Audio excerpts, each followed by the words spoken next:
2.5 లక్షల కేసులు, 10,000 మంది పైగా ప్రాణాలు కోల్పోయారు. రాబోయే నెల 2 నెలల్లో ఏం జరుగుతుందో ఎవ్వరికీ తెలియదు. ఇంత టెక్నాలజీ ఉన్నా దీనికి ఒక్కళ్ళు కూడా ముందు కనిపెట్టలేకపోయారు. సెకండ్ వరల్డ్ వార్ తర్వాత ప్రపంచం మొత్తం ఇంతగా ప్యానిక్ అయింది ఈ సిచ్యువేషన్ అనే చెప్పాలి. పొద్దున్నే లేస్తే వేల కొద్దీ వాట్సాప్ మెసేజ్లు, టీవీలో న్యూస్ చూస్తే ఉన్న ధైర్యం కూడా పోయి ఇంకా ఎక్కువ నిరాశ వచ్చే పరిస్థితి. మన ఇంట్లో ముసలాళ్ళకి కానీ చిన్నపిల్లలకు కానీ కరోనా వైరస్ వస్తే ఎలా హ్యాండిల్ చేయాలో తెలియని ఒక అయోమయం. ఆడుకోవడానికి కూడా కనీసం పిల్లల్ని బయటికి పంపించలేని పరిస్థితి. ఒకవేళ అది మనకే వస్తుందేమో అని ఒక రకమైన ఆందోళన. అలా వస్తే మన పిల్లలు ఏమైపోతారు అని చెప్పి ఒక భయం. సిగరెట్ కాల్చేవాడు నాకు మాత్రం క్యాన్సర్ రాదు అని లోపల ఎంత భయం ఉన్నా కాన్ఫిడెంట్గా కాల్చేస్తూ ఉంటాడు. మనకి లోపల ఎంత భయంగా ఉన్నా నాకు మాత్రం ఈ వైరస్ రాదులే అని గుడ్డిగా అదే కాన్ఫిడెన్స్లో బతికేస్తున్నాం. పైగా భయాన్ని కవర్ చేసుకోవడానికి వాట్సాప్లో జోక్స్, మీమ్స్, స్టేటస్ మెసేజ్లు పెట్టుకోవడం, బయట వాళ్ళకి ఫార్వర్డ్ చేయడం చేసుకుంటూ రకరకాల వేషాలు వేస్తున్నాం. గత 45 రోజులుగా పొద్దున్న లేవగానే ఒక్క పాజిటివ్ న్యూస్ అయినా వినకపోతామా? ఈ వైరస్ మందు కనిపెట్టేశారు అని ఎవరైనా చెప్పకపోతారా అని ఎంతో ఆశగా ఎదురు చూస్తూ ప్రతి నిమిషం జాగ్రత్తగా గడపడం తప్ప మనం ఏం చేయలేని పరిస్థితి. కంగారు పడకండి. కరోనా రాకుండా ఉండాలంటే తీసుకోవాల్సిన జాగ్రత్త లిస్ట్ నేను మీకు ఇప్పుడు చెప్పట్లేదు. ఎందుకంటే ఆల్మోస్ట్ ఒక 2 లక్షల సార్లు మీ మొబైల్లో దాన్ని చదివేసే ఉంటారు. యాజ్ అ పాజిటివ్ పర్సన్ ఇంత నెగిటివ్ టైంలో ఒక్క పాజిటివ్ న్యూస్ అన్నా దొరకబోతుందా అని ఎదురు చూసిన నాకు ఎంతో కొంత ఊరట లభించి ఒక్క పాజిటివ్ న్యూస్ కనిపించింది. ఇప్పుడున్న పరిస్థితికి అది మీతో షేర్ చేసుకోవడం ఎంతైనా అవసరం అని నాకు అనిపించింది. అది నిజమా అబద్ధమా, జరుగుతుందో జరగదా అనేది భవిష్యత్తు నిర్ణయిస్తుంది. కానీ ఈ టైంలో ఎంతో కొంత ఊరటనిస్తుంది. కనీసం వీడియో చూసిన వాళ్ళలో 1% అయినా కొద్దిగా రిలాక్స్ అవుతారనే ఉద్దేశంతో ఈ వీడియో చేయడం జరుగుతుంది. So let's begin. ప్రాచీన భారతదేశం మనకిచ్చిన గొప్ప సంపద జ్యోతిష్య శాస్త్ర విజ్ఞానం. అందులో ఉన్న బేసిక్ పాయింట్ ఏంటంటే కాలగమనాన్ని శాసించేది నవగ్రహాలు, వాటి మూమెంట్స్. ఈ గ్రహం ఈ యాంగిల్లో ఇలా వెళ్ళినప్పుడు ఇలా జరిగే పరిస్థితి ఉంటుంది. అది కాకుండా ఇంకో యాంగిల్లో ఉన్నప్పుడు ఇంకోలా జరుగుతుంది. ఇది మనం జనరల్గా వింటూ ఉంటాం. కానీ ఇంత సింపుల్ అయితే కాదు. ఇది చాలా కాంప్లెక్స్ సబ్జెక్ట్. మనం అంత డెప్త్లో వెళ్లకుండా సింపుల్ టర్మ్స్లో ఈ ఫెనోమెనా అర్థం చేసుకోవడానికి ట్రై చేద్దాం. Let's start with the 3 basics. 1. గ్రహాలు. ఇది మనకు తెలిసిందే. 9 గ్రహాలు ఉంటాయి. సూర్యుడు, బుధుడు, గురుడు, శుక్రుడు, చంద్రుడు, రాహు, కేతువు ఎట్సెట్రా. 2. నక్షత్రాలు. స్పేస్లో కొన్ని కోట్ల నక్షత్రాలు ఉంటాయి. కానీ ఆస్ట్రాలజీలో ఇన్ఫరెన్సెస్ డ్రా చేయడానికి మనం ఓన్లీ 27 నక్షత్రాలే వాడతాం. అది కూడా మనం చిన్నప్పుడు చదువుకున్నదే. Ashwini, Bharani, Krittika, Rohini, Mrigashira etcetera etcetera. ఇందులో మళ్ళీ ఒక్కొక్క నక్షత్రాన్ని 4 పాదాల కింద విభజించడం జరుగుతుంది. మొత్తం 27 నక్షత్రాలు కాబట్టి 27 × 4 108 పాదాలు ఉంటాయి. నెంబర్ 3. రాసులు. రాశి అంటే అసలు మీనింగ్ ఏంటి? ఒక గ్రూప్, ఒక గుంపు, ఒక సమూహాన్ని రాశి అంటారు. ఆస్ట్రాలజీలో మనకి ఉన్న 108 పాదాలలో ప్రతి 9 పాదాలని ఒక రాశి కింద గుర్తిస్తారు. Right, we are clear with the basics now. ఇప్పుడు గ్రహాల జోలికి, వాటి మూమెంట్స్ జోలికి వెళ్లే ముందు ఒక చిన్న ఎగ్జాంపుల్ మాట్లాడుకుందాం. Imagine a giant wheel. ఒక 360 డిగ్రీ సర్కిల్లో ఉండే ఒక ఫెరస్ వీల్. మన కన్వీనియన్స్ కోసం ఆ జైంట్ వీల్ని ఒక 4 పార్ట్స్ కింద డివైడ్ చేసుకుందాం. Back side top 90 degrees, back side bottom 90 degrees, front side top 90 degrees, front side bottom 90 degrees. ఇప్పుడు జైంట్ వీల్ తిరగడం మొదలైంది. ఈ తిరిగే ప్రాసెస్లో ఒక్కొక్క మనిషిలో అది ఏ రకమైన రియాక్షన్ చూపిస్తుంది అనేది ఒక్కసారి అబ్జర్వ్ చేద్దాం. బ్యాక్ సైడ్ బాటమ్ నుంచి స్టార్ట్ చేస్తే రైట్ స్టార్ట్ అవుతుంది కాబట్టి we feel excitement. Back side టాప్కి వచ్చేసరికి కొద్దిగా ఎక్సైట్మెంట్ పెరుగుతుంది. ఫ్రంట్ సైడ్ టాప్కి వచ్చేసరికి ఫ్రీ ఫాల్ మొదలవుతుంది. We feel weightless. ఎక్సైట్మెంట్ మొదలవుతుంది. We'll enjoy the ride. Front side bottom 90 degreesకి వచ్చేసరికి పైన జరిగిన ఎక్సైట్మెంట్ అలా కంటిన్యూ అవుతూ ఉంటుంది. నెక్స్ట్ ఏం జరుగుతుందో అని ఒక సస్పెన్స్ మొదలవుతుంది. మళ్ళీ బ్యాక్ సైడ్ 90 degreesకి వస్తాం. ఈసారి ఇంకొంచెం ఎక్సైట్మెంట్ పెరుగుతుంది.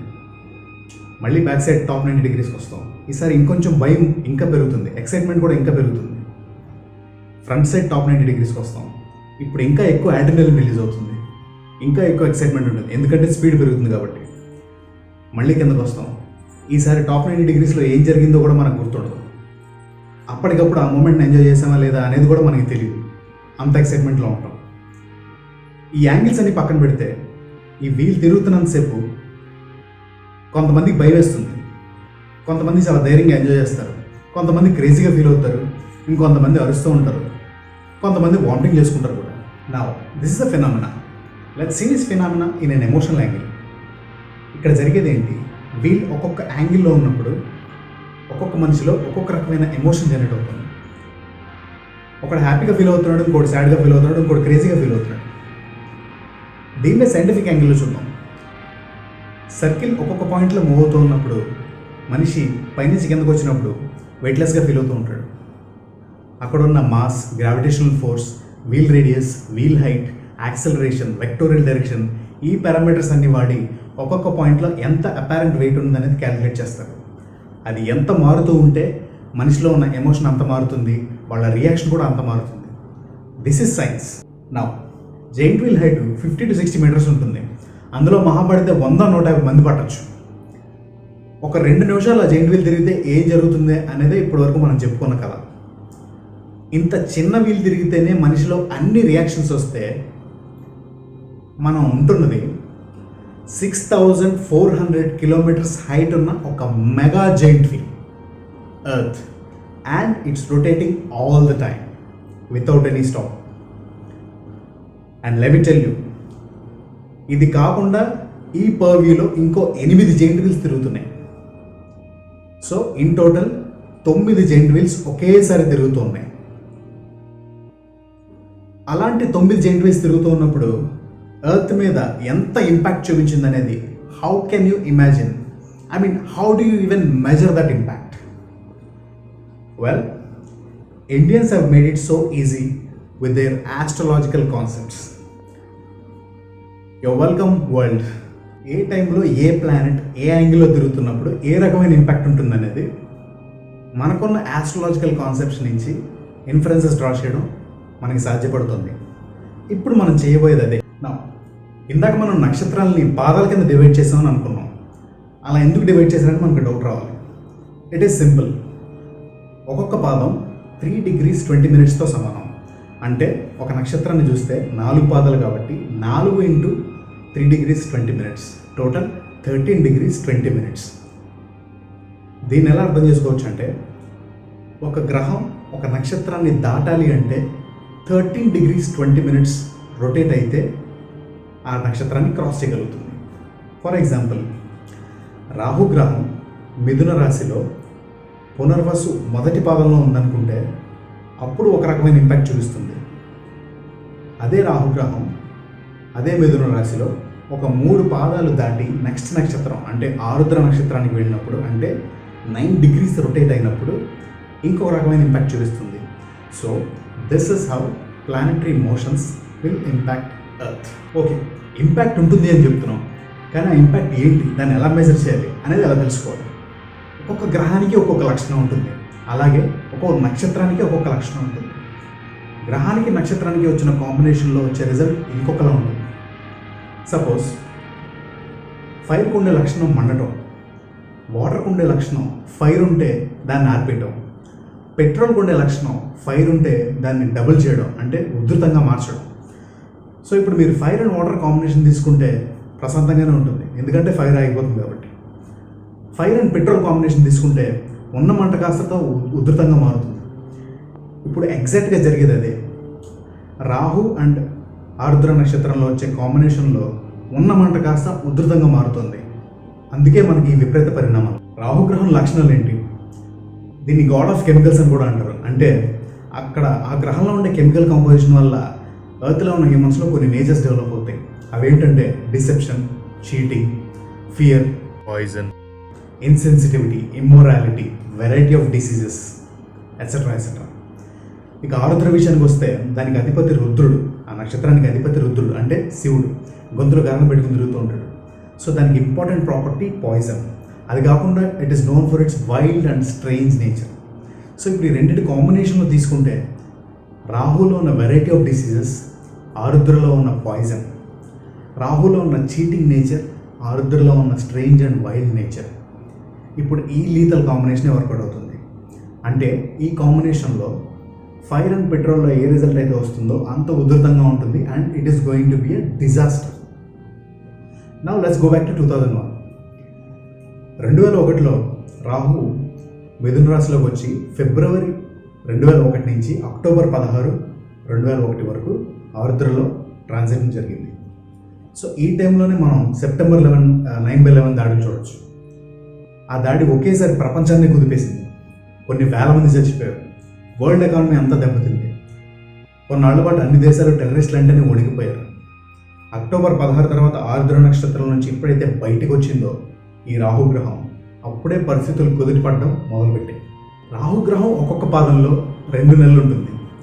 ఇప్పుడు ఆరుద్రను దాటిన తర్వాత మళ్ళీ ఇంకొకసారి ఆరుద్రకు రావాలంటే 104 పాదాలు క్రాస్ చేయాలి. అంటే 208 నెలలు పడుతుంది, విచ్ ఈస్ 18 years. అంటే 2001 అక్టోబర్ నుంచి 18 ఏళ్ళకి కట్ చేసుకుంటే సెప్టెంబర్ 2019. ఆగస్ట్లో ఆస్ట్రేలియాలో ఆల్రెడీ బుష్ ఫైర్ స్టార్ట్ అయ్యాయి. కానీ ఎప్పుడైతే ఆరుద్రలో రాహు ఎంటర్ అయ్యాడో అంటే సెప్టెంబర్లోనే, అప్పుడే మనం ఆ బుష్ ఫైర్స్ అగ్రివేట్ అయిన విషయం గమనించవచ్చు. ఫైనల్గా రిజల్ట్ ఏమైంది? 100 కోట్ల జంతువులు చచ్చిపోయి మొన్న 4వ తారీఖు వరకు కూడా bush fires ఆరలేదు.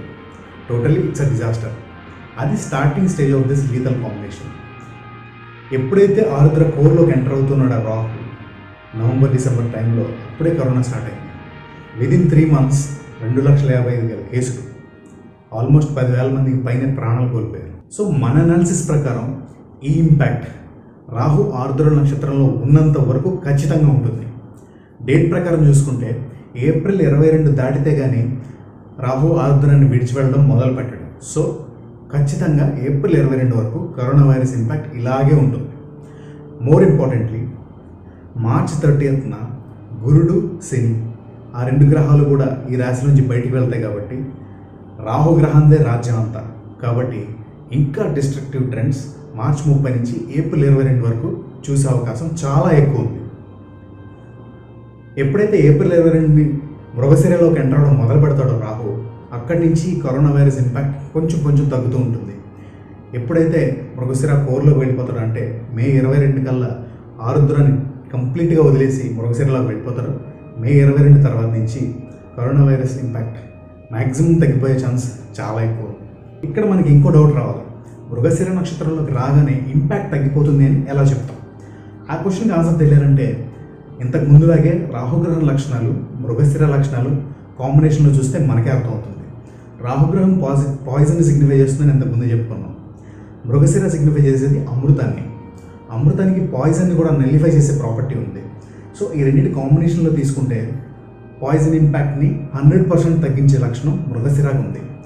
So the world is going to be a better place to live in with Mrigashira around corner after April 22. So it's going to be one hell of a journey until April 22. But after that, good times ahead. అందరూ బాగుంటారు. అప్పటి వరకు ఓపిక్గా, జాగ్రత్తగా we have to take care of our self. Video స్టార్టింగ్లో చెప్పినట్టు ఇలాగే జరుగుతుంది అని నేను చెప్పట్లేదు. But this is something to cheer for in the hard times that we are living in now. I hope you have enjoyed this video.